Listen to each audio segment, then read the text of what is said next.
I think that everyone that has played Deltarune Chapter 3 after seeing 3D Tenna immediately felt that this chapter isn't going to be like the rest. And you weren't wrong. In this episode I'd like to analyze why Chapter 3 has a completely different vibe from the rest of the chapters, what that can tell us, and how important it is to the lore. Let's begin! A lot of people were complaining about Chapter 3, calling it boring after the release. I however always liked it, and I liked how in the same chapter you have the darkest secrets of the entire game and stupid moments like Rose Card or Star Walker. However, to understand why this chapter is so different from the others, we need to look at Chapter 4. Susie opens her Dark World door to talk with Gerson. However, it immediately becomes clear how significantly different it is from the Dark World opened by the Knight. Even the lighting has changed. Rousey later explains to us that depending on who opens the Dark World, it looks different. That's why Chapter 3 is different. Because KRIS'S made it. And if so, then we can learn a whole lot about them through this Dark World and it's worth analyzing. I think the biggest divide here is something I mentioned already. Silly elements combined with the dark ones. We know that KRIS'S is a prankster and they often do stupid things. Or at least that's what they're known for. After Azrael left, their behavior changed and they became more withdrawn. But in Chapter 4 we still see that energy. On the other hand though, we know KRIS'S is emo. There was a period in their lives where they and Katy, their most emo classmate, were interested in demons together and even tried to summon one.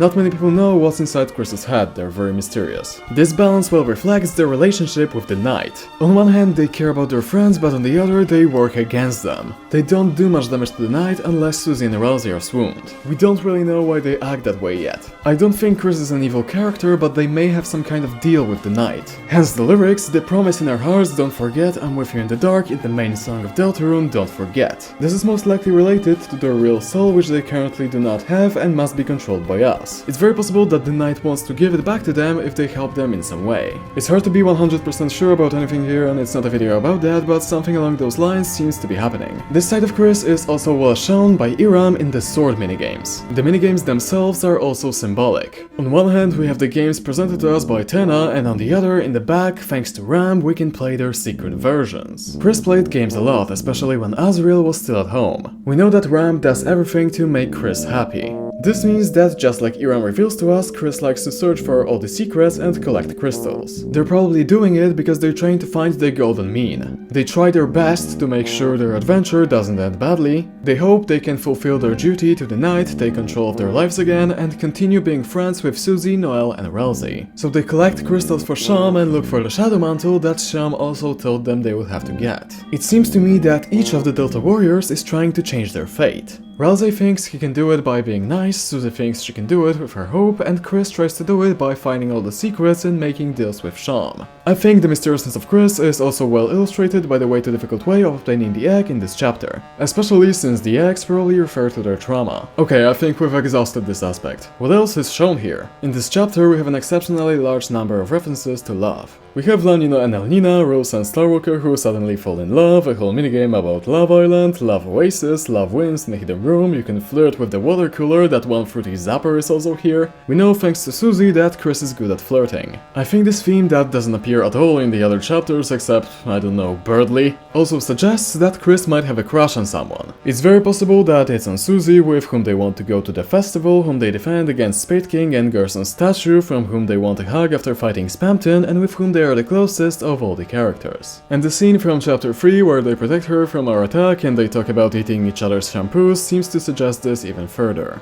Maintaining the cruisy agenda is our top priority. Another option is Rousey, because we have a scene of them from Chapter 2 where they swim through a tunnel of love. However, if we take these into account, it turns out that KRIS'S doesn't like Rousey as much as Rousey likes them. So it's possible that we're the ones doing the hugging and sweet talking with him and KRIS'S isn't comfortable with it. And the last potential character is Noelle. We know that they were friends since childhood, but they drifted apart after Dess's disappearance and Azrael's departure. Chapter 3, however, suggests that KRIS'S may have some basis by cactus symbolism. If you don't know, there's a hidden cactus in both of Tenna's minigames that gives you either a bonus key or a bonus photo. The descriptions of this cacti suggest that they're meant to represent KRIS'S and Noelle's relationship. It's important to push your loved ones away sometimes. The plant of spikes hides in the forest. It's no rose, but its thorns hold love. The podium with the photo of a cactus has a dialogue, a photo of a smitten cactus. Saberten in the light world is a cactus spike and its description suggests that it is somewhat sentimental. We know that Noelle has a cactus in her room which she named Christmas and she doesn't want to say why.